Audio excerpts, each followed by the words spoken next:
nome é Lutero Couto e estamos aqui para ter uma conversa sobre o Parque de Tecnologia Social, que é um empreendimento criado há 10 anos. Então, em dezembro de 2003, nós formalmente lançamos até nesse espaço aqui da FIEP, e na época tinha um empreendimento que eu imagino que muitos já tenham tido ou participaram, que é o BAWB, que foi uma iniciativa da FIEP, onde se reunia várias pessoas, instituições, empresas, universidades, e durante esse período tinha uma discussão importante que era o tema desse BAWB, o negócio como agente de transformação do mundo.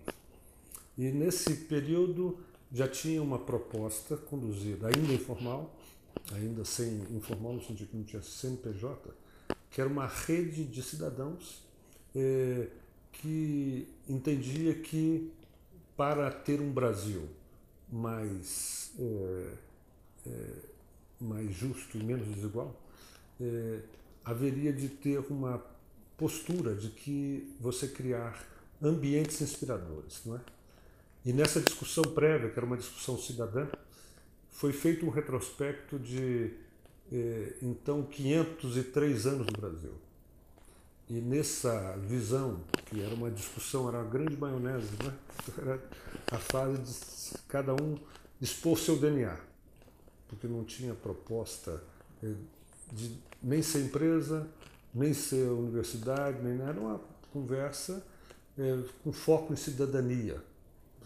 Não tinha o ânimo de criação de um partido político, de uma igreja no sentido convencional, de empresa, mas era simplesmente um ponto de reunião de cidadãos, entendendo que na cidadania a gente tinha um espaço de convergência. Em que termos? Convergência de que havia uma inquietação nesse grupo, base, de que essa convergência se daria em cima de um eixo. O eixo nós queremos um Brasil mais justo e menos desigual. Então, em vez de ser uma postura ideológica formal, tá certo? Tinha uma postura nesse, embora se entendesse que as ideologias e as posturas são naturais da sociedade, mas o foco maior era em que houvesse um compromisso de polis como cidadão. Era um compromisso de cidadania. Nesse exercício de cidadania se podia convergir os vários modos de pensamento, mas que tivesse a concordância que nós queremos um Brasil mais justo e menos igual. Lutero, fale um pouco para a gente sobre as suas origens e da sua família. Existe algum empreendedor na família? Teve alguém como modelo? Veja bem, eu nasci em Belo Horizonte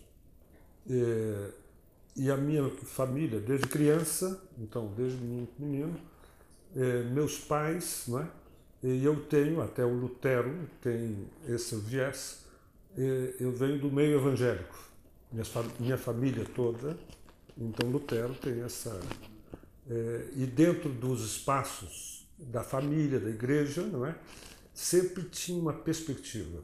E eu entendi, ainda muito cedo, que mais do que uma placa de uma igreja evangélica ou de uma postura, tinha um eixo, um compromisso de cristianismo e a visão do cristianismo que atingia o homem integral, corpo, alma e espírito. Não só uma relação vertical, mas relações horizontais. Isso eu lembro, então, de 5 anos de idade, indo com meu pai, com minha mãe, em trabalhos de vilas lá, chamava em Belo Horizonte, tinha o nome de Colônia Santa Isabel. E eu lembro que foi uma visita muito marcante, assim, para mim, que eu devia ter uns 5, 6 anos, e acompanhando meu pai, eu vi lá que a gente estava eles me explicando, e nesse grupo eu vi que a gente estava indo num leprosário, que eu não tinha nenhuma ideia do que era o leprosário. E quando eu cheguei lá, aí vi aquelas pessoas com deformação, então foi um impacto.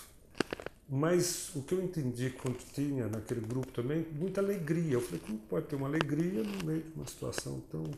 E aquilo teve... E tinha uma hora lá que tinha de cantar um hino, lá, um corinho, que era Segura na mão de Deus e vai. E as pessoas levantavam a mão sem pouco.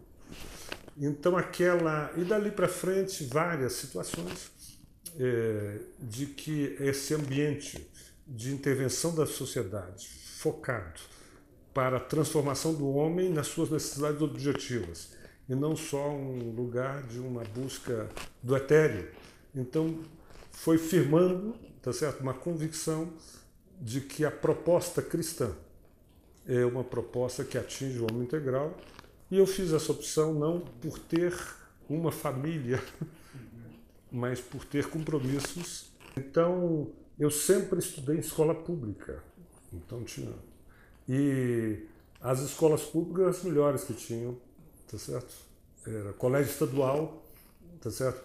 E depois eu fui, durante o outro, que na época era ginásio, né? Então eu fui fazer o que era o científico, que é segundo grau hoje, tá vendo?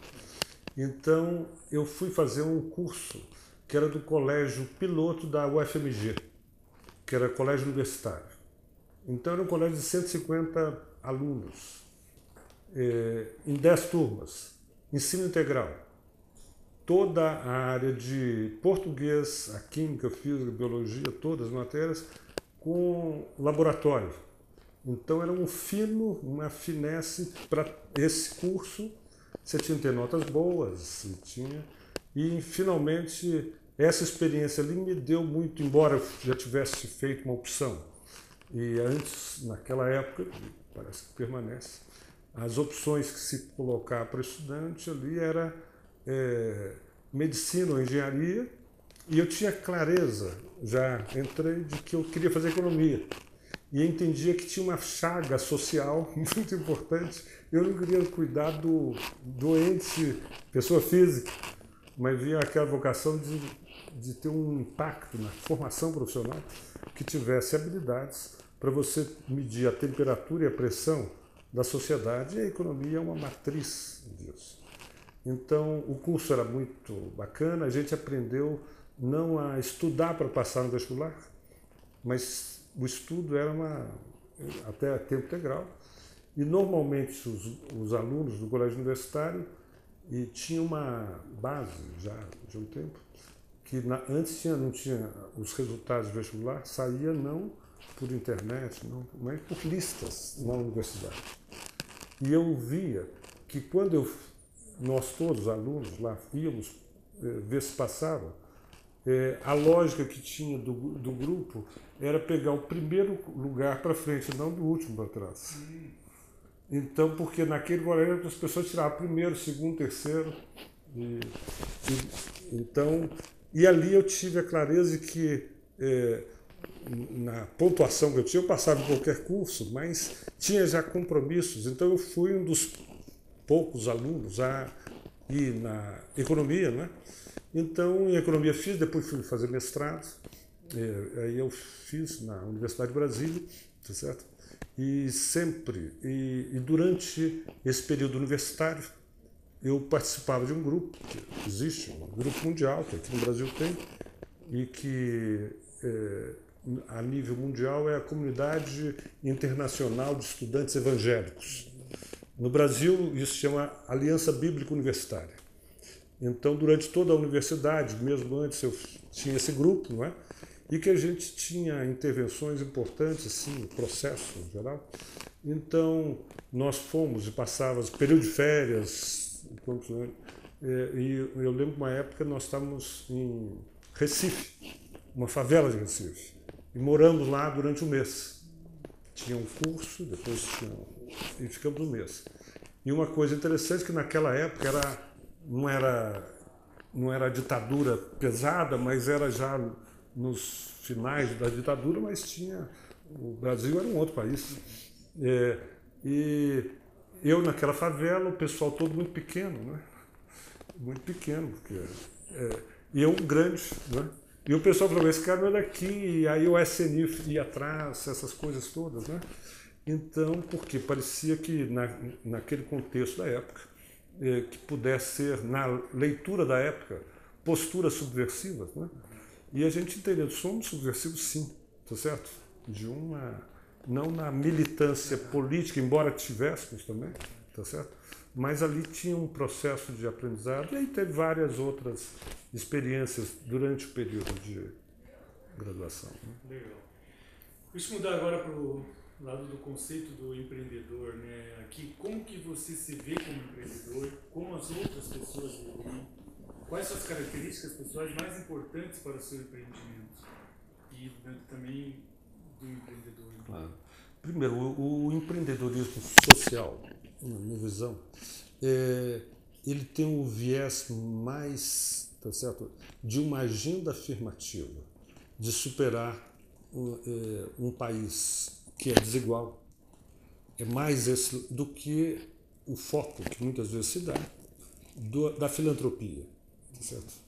Então, a percepção do empreendedorismo social ela está muito ligada a se gerar condições ou atuações que cooperem para a geração de emprego e renda com foco na excelência e na inovação social. Tá certo? Então a gente entende que a capacidade de articular os vários saberes de um grupo, tá certo? Gera um potencial muito importante que deve se expressar em iniciativas formais de apoio para a base da pirâmide, mas aí vem o conceito de tecnologia social. E o conceito de tecnologia social é quando você soma os vários saberes que tem na sociedade, desde o saber de base, o saber tradicional, até o pós-PhD. E quando você junta esses saberes, você gera uma tecnologia que ela não tem o privilégio, nem busca ter o privilégio da patente. Patente é um conceito formal onde eu comercializo o meu saber. Que tem esse espaço, mas na tecnologia social você tem um conceito inglês, jurídico inglês, que é o common law, ou de lei comum. Então aquelas coisas podem ser usadas e podem ser reaplicadas, multiplicadas.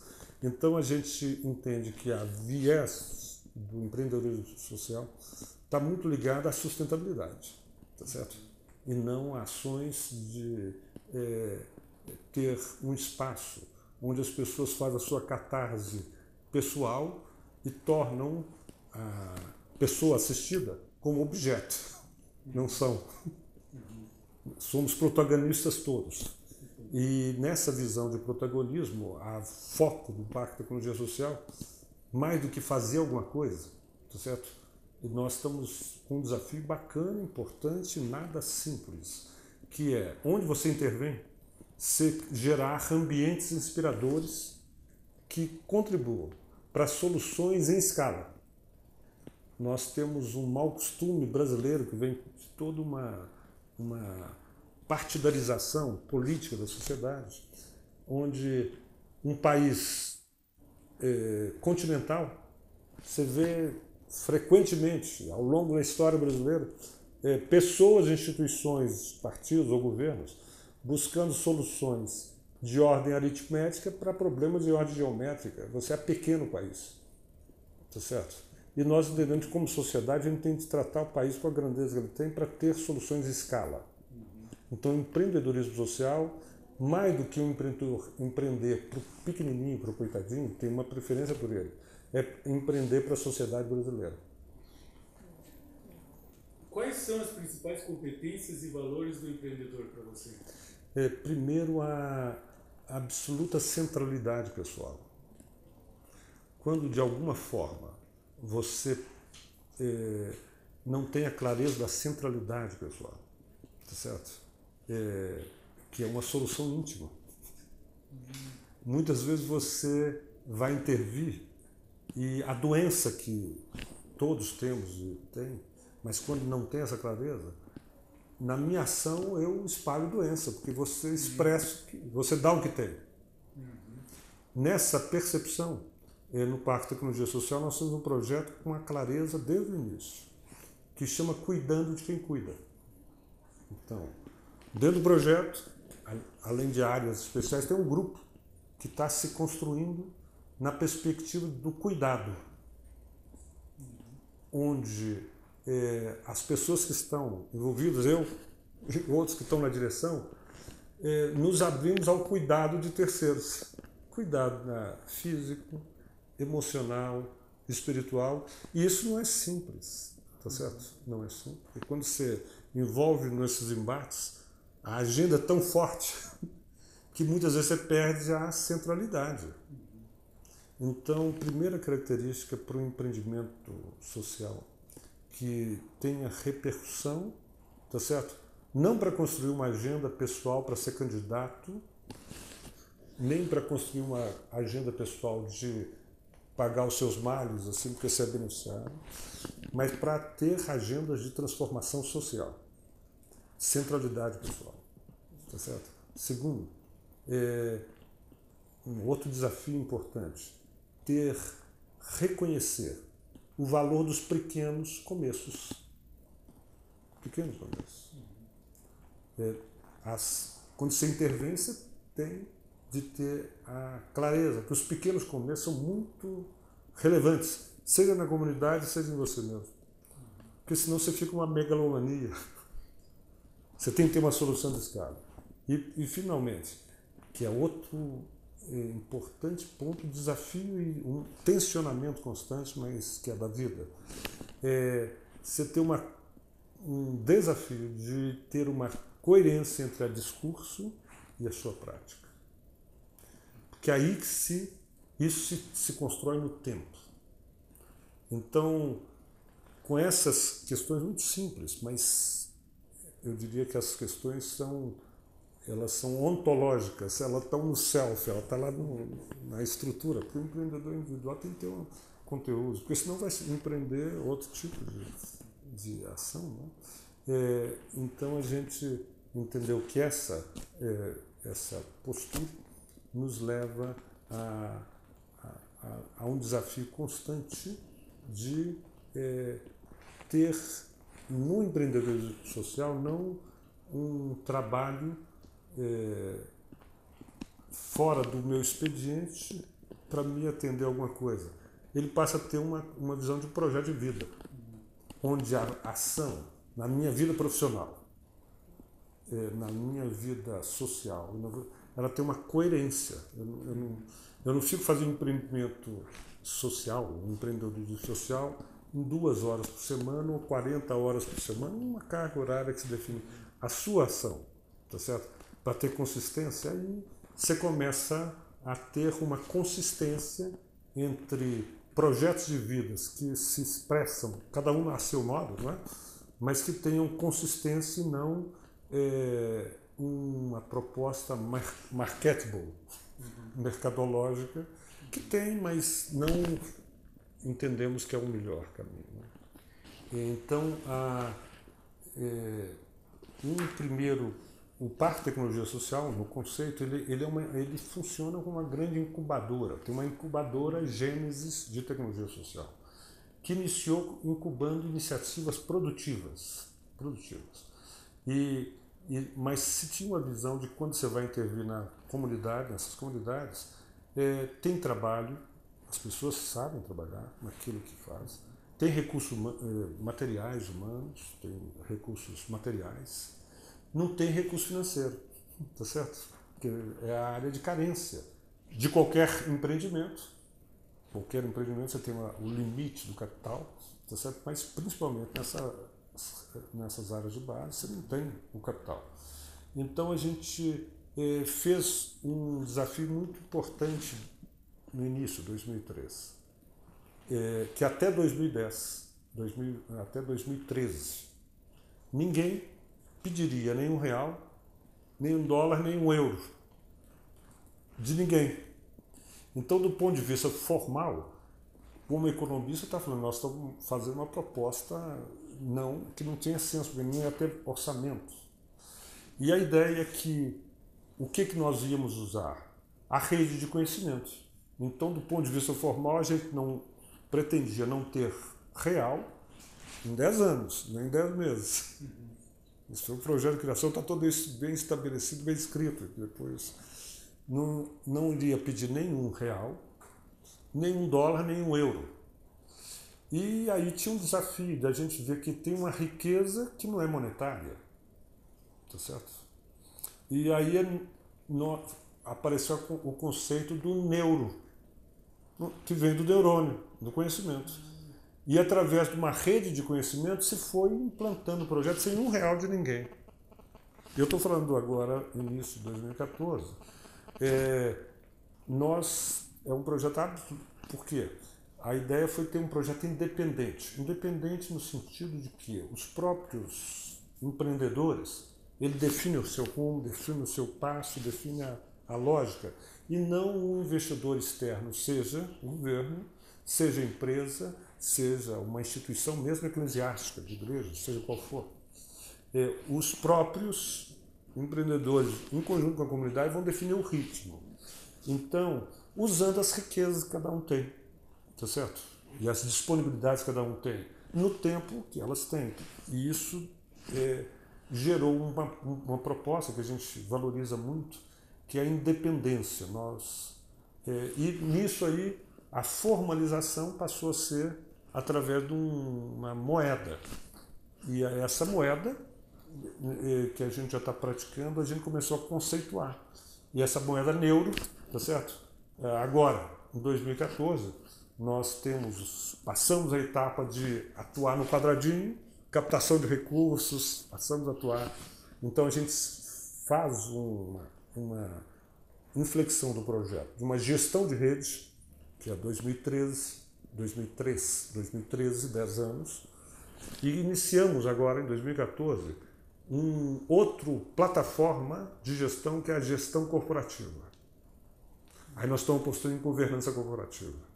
Aí envolve recursos, captação de recursos monetários, mas com um volume importante de capital intangível, que o neuro é um capital intangível, e nós estamos usando metodologia do BNDES de quantificação desse capital intangível, tá certo?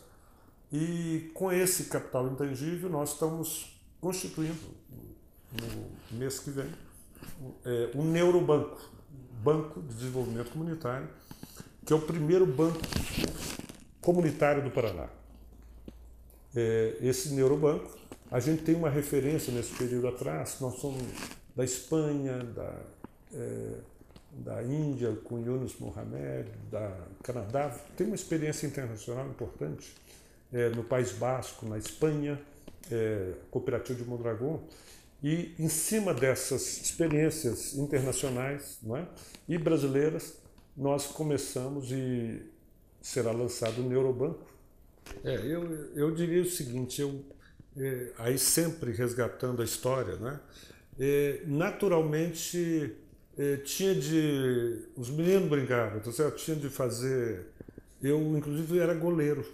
Goleiro é uma posição que, para quem gosta de futebol, é a última posição, tá certo? E eu, porque característica, era goleiro e ficava falando, você vai ficar aqui. Então eu organizava de alguma forma um grupo, tá certo? Porque eu estava numa posição que acabava dando uma legitimidade, porque o time que tinha goleiro, ele já estava bem com os meninos. Mas progressivamente eu vi o seguinte, que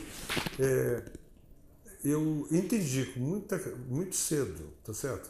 Que o exercício de um tipo de coordenação de atividade com pessoas, não para massacrar e não para coisa, vinha naturalmente. Então eu fui presidente de clube de bolinha de gude, tá certo? Clube de bolinha de gude assim na sala, Grêmio Erasmo Braga, tem várias experiências de 7, 8, 10, 15, 20, tá certo? Sempre envolvido em questões nisso, então eu percebi, tá certo?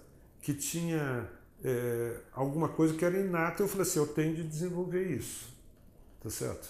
E o meu cuidado foi que as pessoas, muitas vezes, né, entendem que às vezes a características de liderança pessoal, você pode, como qualquer coisa, né? Como qualquer coisa, você pode ter um uso positivo ou um uso negativo, tá certo? Você pode, um celular, você pode chamar alguém, a polícia, ou chamar um trombadinho. A liderança você pode exercer para o seu próprio vaidade pessoal, nas várias fases da idade, não é? Ou você pode usar isso de uma forma bacana, onde se admite, tá certo, que a liderança pessoal pode ser questionada, é questionada, e você, quando você percebe, aí já mais na frente, não é? Bem mais na frente, que a liderança, num projeto que ele se afirma horizontalmente e não verticalmente, tá certo? Então é uma liderança em rede, onde em alguns momentos você lidera, em alguns momentos você é liderado. E a posição de líder ou liderado não te traz desconforto, porque aí você entra numa gestão de características horizontais. E muitas vezes em terceiro setor, em empreendimentos sociais, que tenham, você transfere para essa iniciativa que é mais informal, muitas vezes todo aquele apetrecho formal de que eu sou chefe, o outro é isso. Então você tem uma deformação que massacra, tá certo? Se o mundo corporativo já se refez há muito tempo, buscando soluções nas áreas mais modernas, de uma gestão mais horizontalizada, onde você dá espaço para liderança, então me parece o seguinte, na área de empreendedorismo social, liderança é quando você dá espaço para outros liderarem nos seus momentos, nos seus processos. E você não é o cara. Então, quando você fala que eu sou o cara, é o cara que mais precisa, tá certo, de ser apoiado, tá certo? Não é aquele que tem todas as receitas. Isso não existe, né? Então, acho que a liderança bacana e que a gente foi fazer é quando você dá espaço para que aquele grupo que está com você exerça as suas habilidades.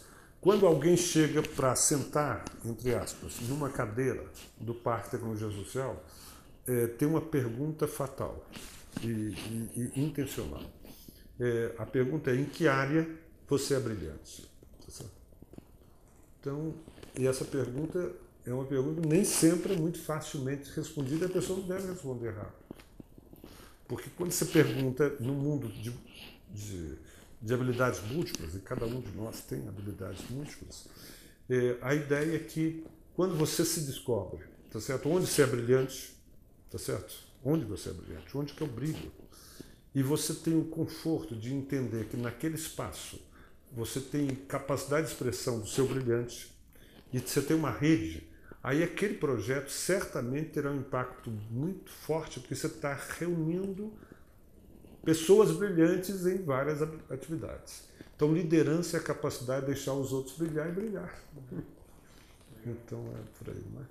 Como que você acredita que você consegue realizar isso, fazer com que as pessoas encontrem o seu brilho? Como que você consegue motivar as pessoas para que elas busquem o seu melhor? Dando espaço. Dando espaço. Quando você dá espaço, você corre riscos imensos. Porque quando você não dá espaço, você tem os espaços de controle. Tá certo? Então, você tem de ter uma capacidade de correr risco. Se você não quer correr esse risco, não deixa ninguém brilhar. Você gera autômatos. Isso tem uma efetividade? Tem. Tá certo? Tem. Tá certo? Mas limitada. Tá certo? Ela anda uma milha, não anda uma segunda, uma terceira.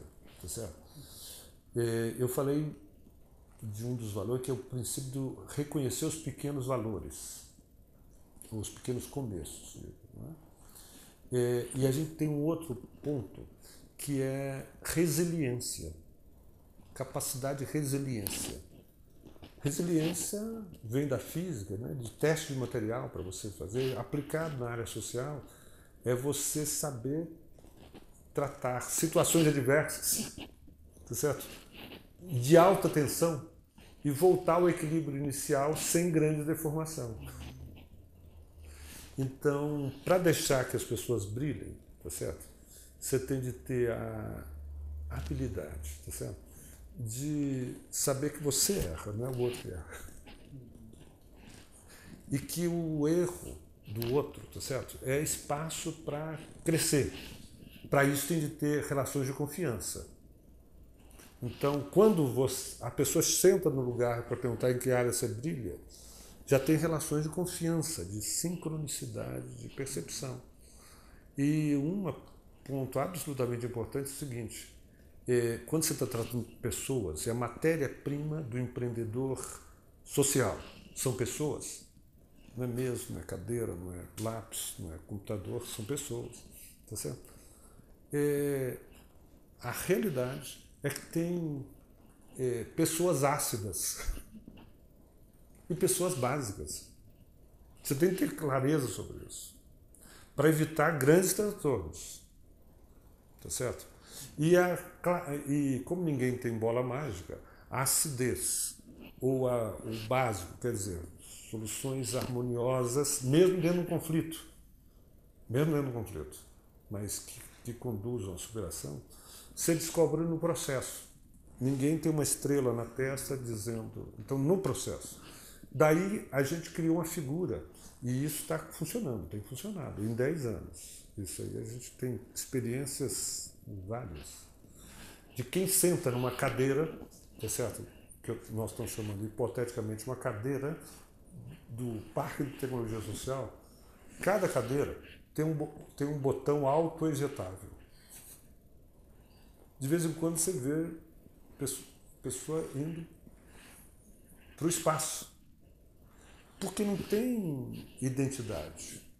E é muito mais fácil quando você tem isso, porque quem ejeta é uma autoejeção. Você não gasta esforço enorme para jogar alguém para fora, pessoas.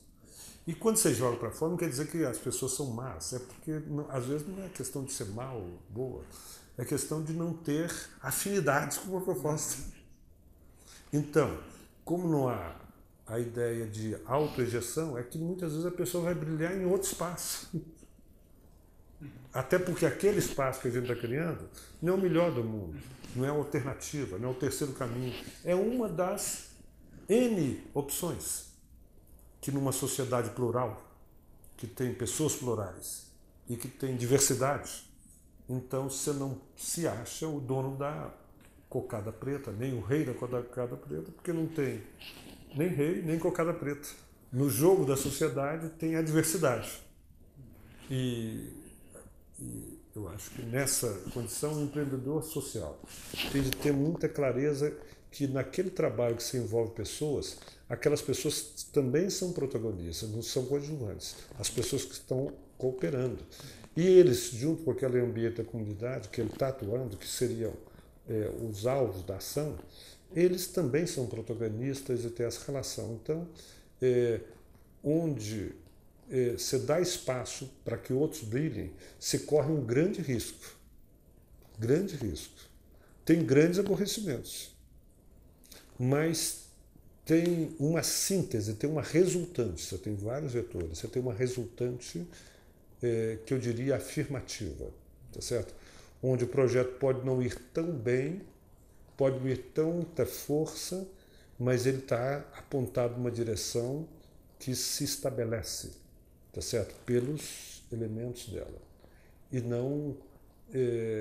Então, empreendedorismo social não suporta soluções transgênicas. Tem de ser soluções naturais. Uma das questões, até nessa ordem de grandeza, um dos projetos fortes que foram colocados durante esse período de 10 anos dentro do Parque de Tecnologia Social foi na área da cadeia produtiva de orgânicos, ou no setor de orgânico no Brasil, que a gente teve uma repercussão brasileira muito grande, sem ter recurso. Mas tem hoje uma presença em vários fóruns, inclusive nacionais, contribuindo para montar uma política nacional de agroecologia e produção orgânica, que vendo essas características da natureza, aprendendo com a natureza.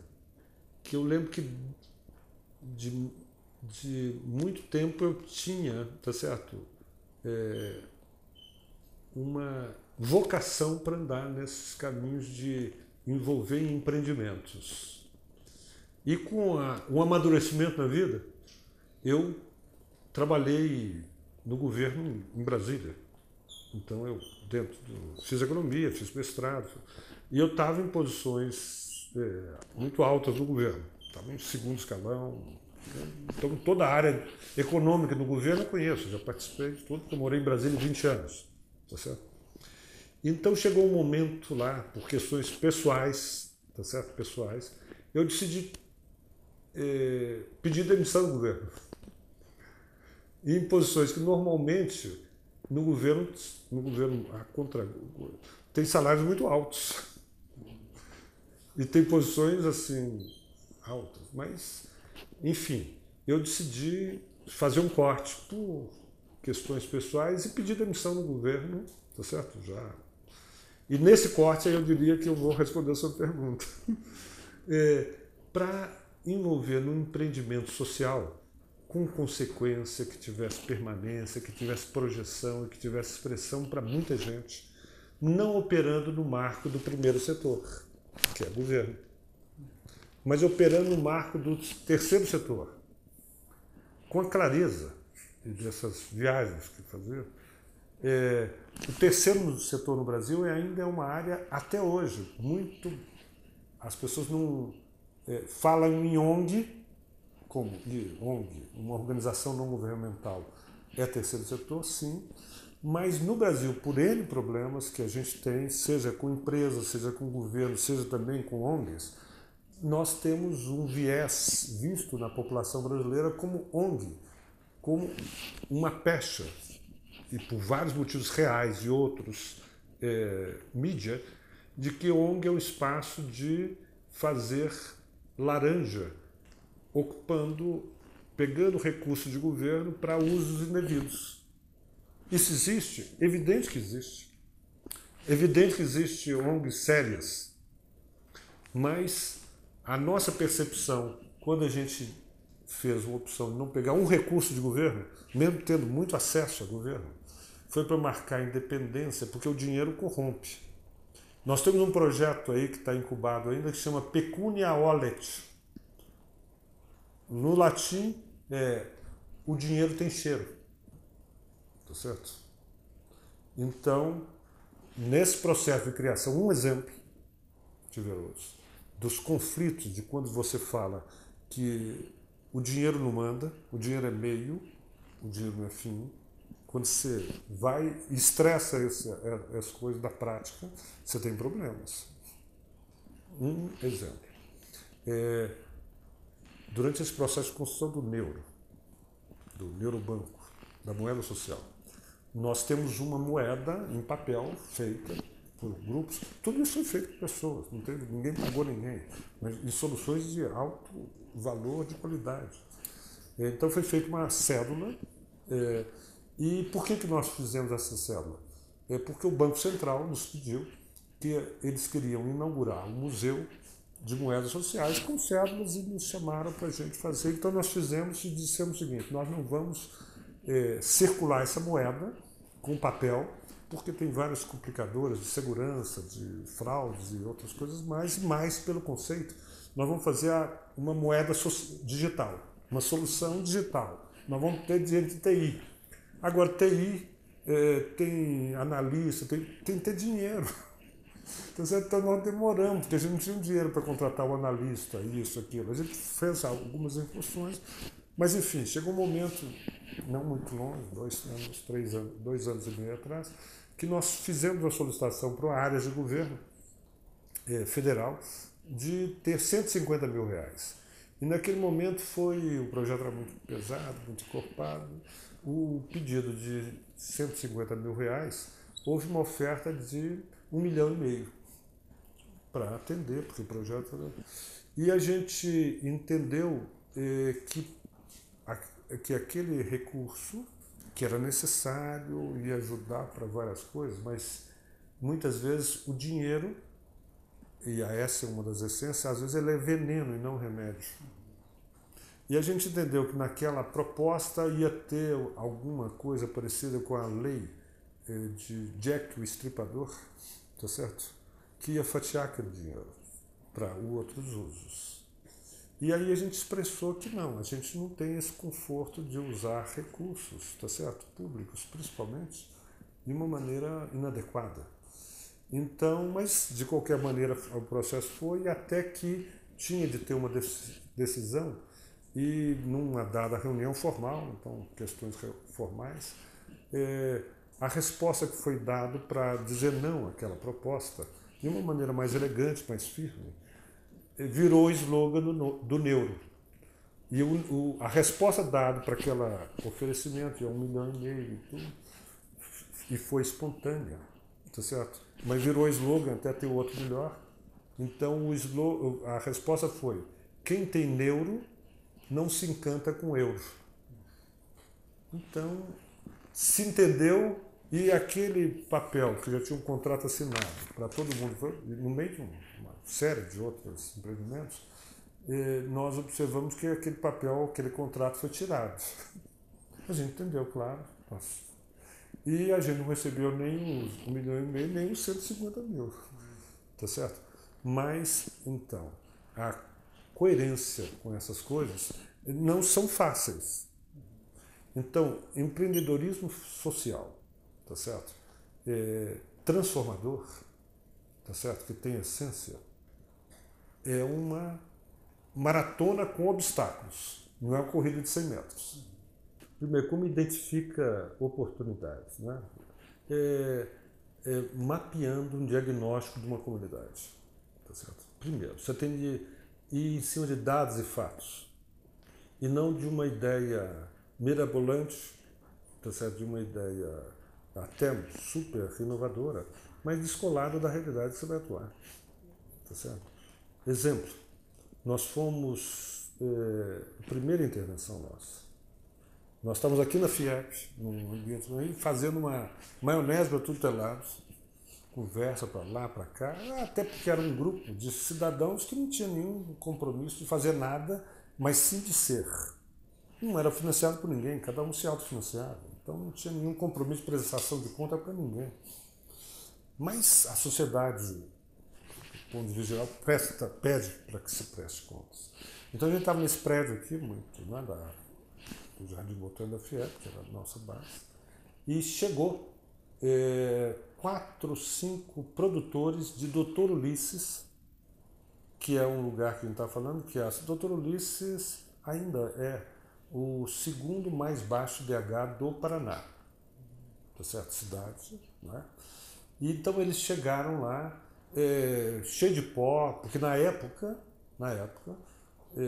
chegar de Doutor Ulisses, que é 120 km de Curitiba, em Curitiba era 4 horas, tá certo? Hoje é 2 horas e meia, já tem uma linha, Vale do Ribeira. Então esse pessoal chegou e, porque já tinha ouvido falar, rede, agrônomo falou para eles, pessoas lá em Doutor Ulisses, por conexão, falaram, e eles vieram aqui sem avisar, sem nada. E na época, lá, eu estava com uma reunião de terno, tá certo? Eles entraram num prédio poderoso, que é essa instalação física, né?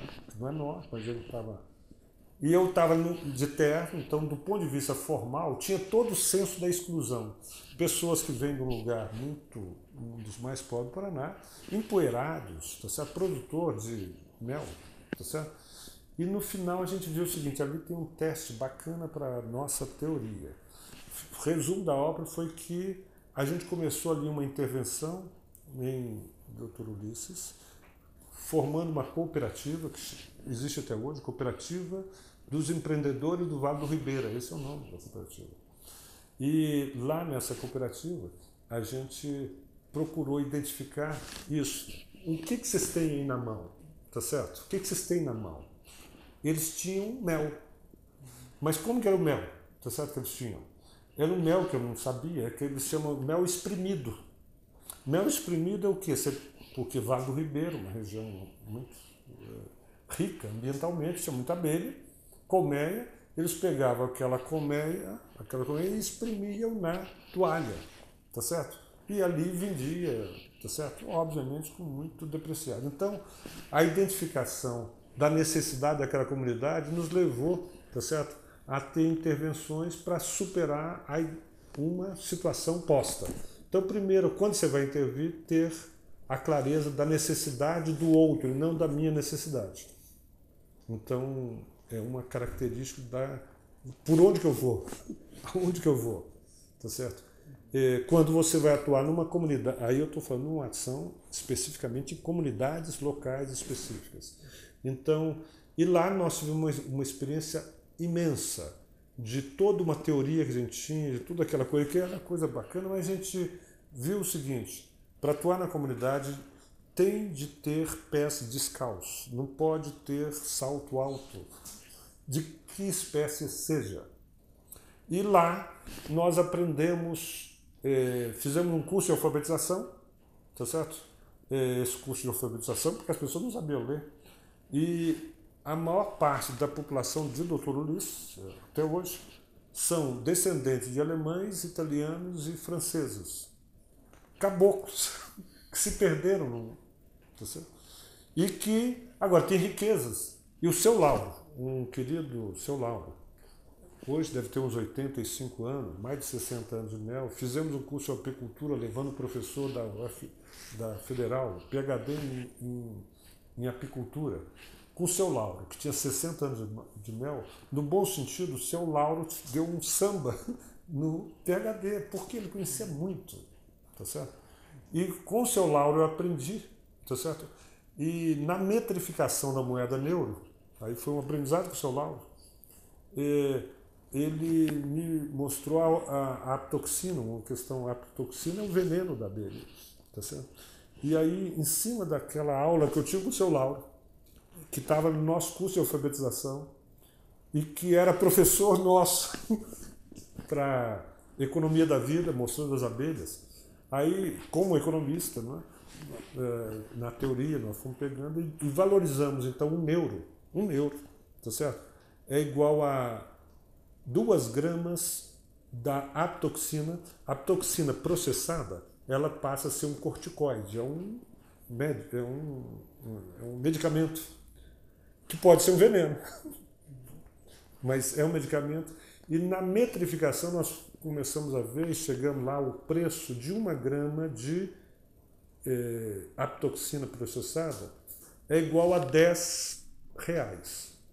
Então nós valoramos 1 euro é igual a R$10.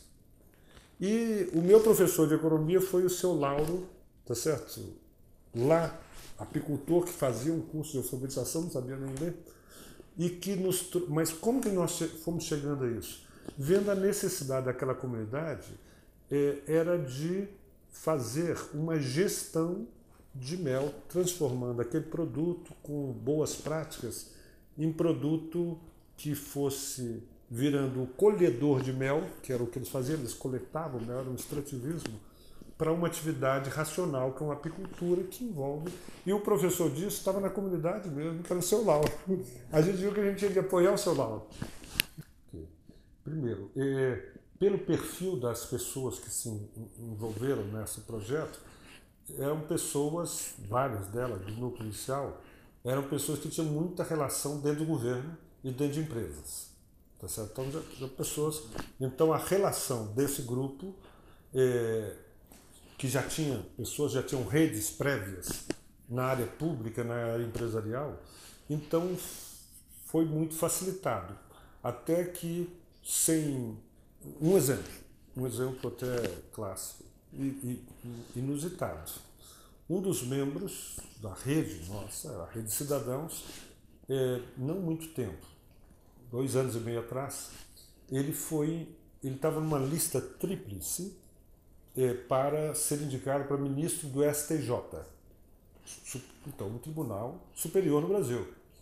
Então, a escolha de um ministro no Tribunal Superior é altamente hermética, é um grupo de área jurídica e a presidente de uma lista tríplice, ela faz a escolha de um presidente. Esse era o caso.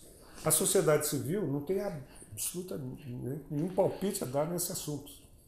Então, aí está um exemplo de relações que a gente teve. Como nós conhecíamos o, então, desembargador Marco Buzzi, de Santa Catarina, certo?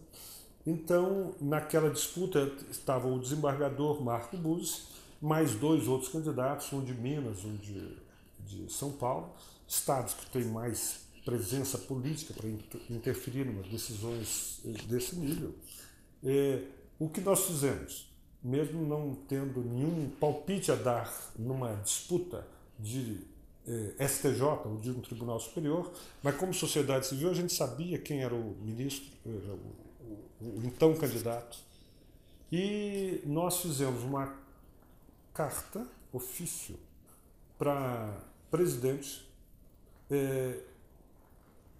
dizendo que nós, como sociedade civil, apoiávamos aquela candidatura, relacionamento com o governo, como sociedade civil, e na nossa rede de relacionamento nós espalhamos, olha, tem uma pessoa assim que estava...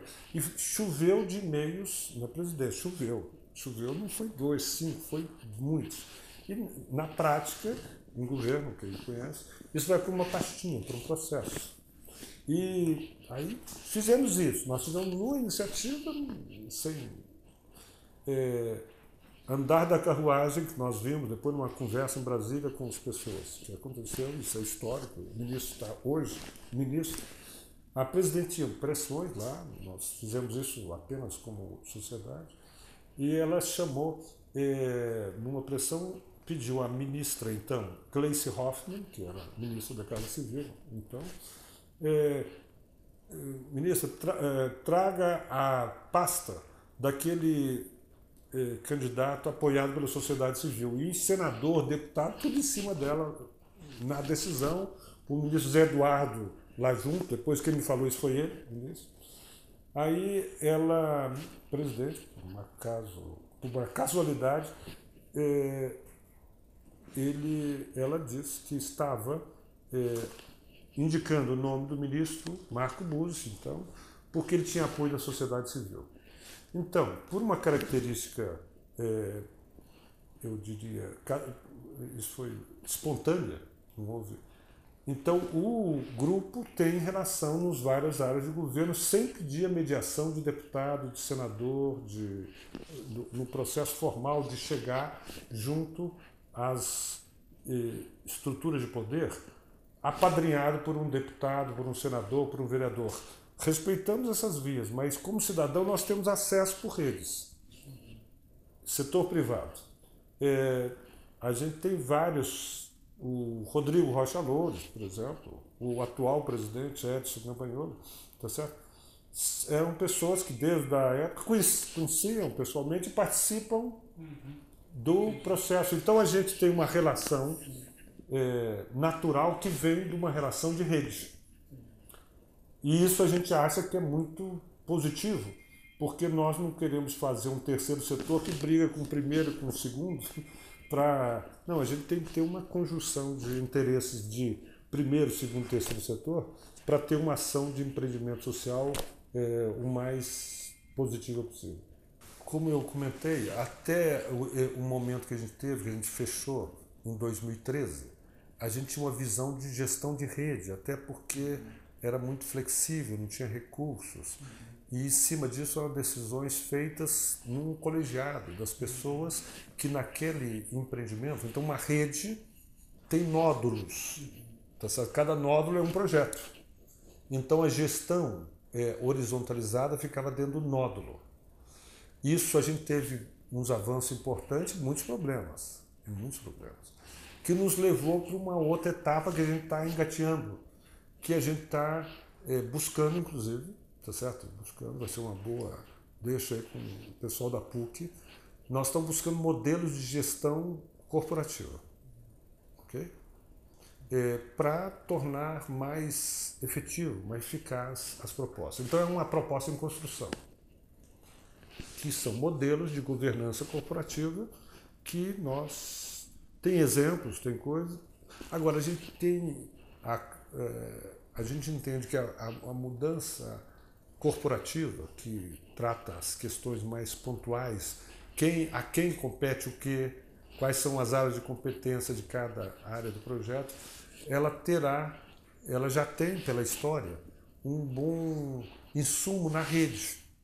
A rede, então a gente está entendendo, e isso é uma história que muita gente quer contar, a gente está começando a perceber, talvez uma boa solução que nós teremos, que não temos, estruturas de gestão corporativa com interface com rede. Como que é isso? Essa é o nosso novo desafio, a nossa descoberta de gestão para a França. O que você diria para alguém que quer colocar em prática uma ação de transformação social? Eu vou contar uma historinha, pode ser? Na tua resposta.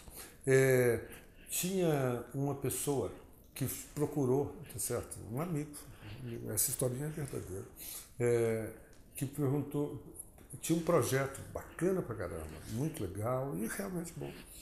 E ele estava uma profunda ansiedade por aquela coisa para funcionar, para rodar. E ele, por vários motivos, aí, na solução pessoal, ele foi procurar uma agência de publicidade, marketing, porque ele queria embalar aquele projeto bom para bombar, para sair. Aí, chegando naquela agência de publicidade, a pessoa o dono, muito cabeça, muito boa, participava da nossa rede, e ele apresentou o projeto naquela ansiedade de sair com tudo arrumado para sair. Aí ele falou assim, eu vou te propor, se você me permite, que você desenvolva nesse seu projeto o marketing da chuva. O marketing da chuva? O que é o marketing da chuva? Aí ele explicou. Você já viu algum outdoor da chuva? Você já viu alguma propaganda na televisão, na CNN, na Globo, na TV Santos, sobre eu vou chover? Então, quando chove, todo mundo fica sabendo.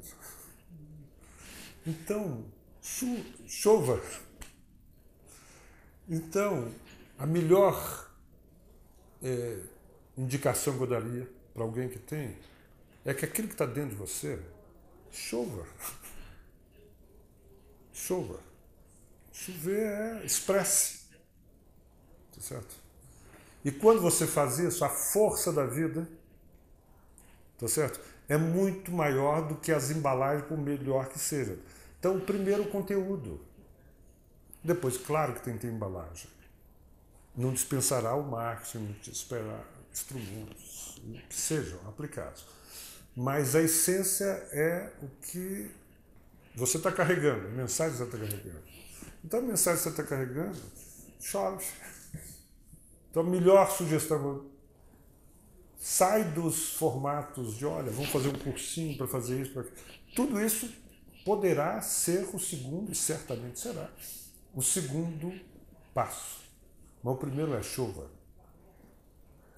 Qual que é a mensagem que você daria para os participantes do curso de empreendedorismo social? Eu primeiro, parabenizar. Tá certo? A PUC, nós já temos aí uma amiga, professora, eu citei para você, a professora Maria Anastácio, que ela deve estar até envolvida com você nisso, uma pessoa da melhor qualidade. Melhor qualidade. E a gente já, algumas conversas com a Mari, em alguns momentos, nós não temos dúvida, eu não tenho dúvida nenhuma, do intenso capital social que circula na PUC. Eu não tenho dúvida. E esse curso de empreendedorismo social tem a obrigação, eu digo obrigação, mandato, mais do que obrigação, mandato, de expressar para a sociedade de Curitiba, do Paraná e do Brasil, de formas muito claras, muito concretas, o capital social que existe na PUC. Então, o curso de empreendedorismo, sendo um seed money, sendo um catalisador do potencial de capital social importante que tem na PUC historicamente, tá certo? Dará uma forte contribuição. E, pontualmente, se no momento certo, nós estaremos fazendo uma proposta para esse grupo de que o projeto de implantação do neurobanco e de moeda social em escala quer dizer, começa em Curitiba e vai rodar no Brasil, tá certo? Nós gostaríamos de ver muito pessoas que têm esse perfil para transitar na área financeira, não no modelo do banco convencional, mas no modelo de que a moeda é serviço, moeda não é o senhor. E que queiram, aí tem desde a área de economia, é evidente, a área de contabilidade, a área de administração, a área de auditoria, nós precisamos muito de gente de auditoria, a área de TI, intensamente, nós estamos fazendo uma moeda com solução digital, tá certo? E nós estamos convidados para ir na Espanha, agora em outubro desse ano, que vai ter um seminário sobre moeda social, e nós gostaríamos de convidar alguém da PUC também para nos acompanhar nesse seminário lá, mostrando a nossa experiência aqui em Curitiba, que nós já estamos fazendo. Então, desejo vida longa para esse curso. Vida longa quer dizer resultados produtivos. Comecem na pessoa, que se espalhe na universidade e que o curso de empreendedorismo social da PUC seja um instrumento relevante para a expressão do capital social que tem na PUC.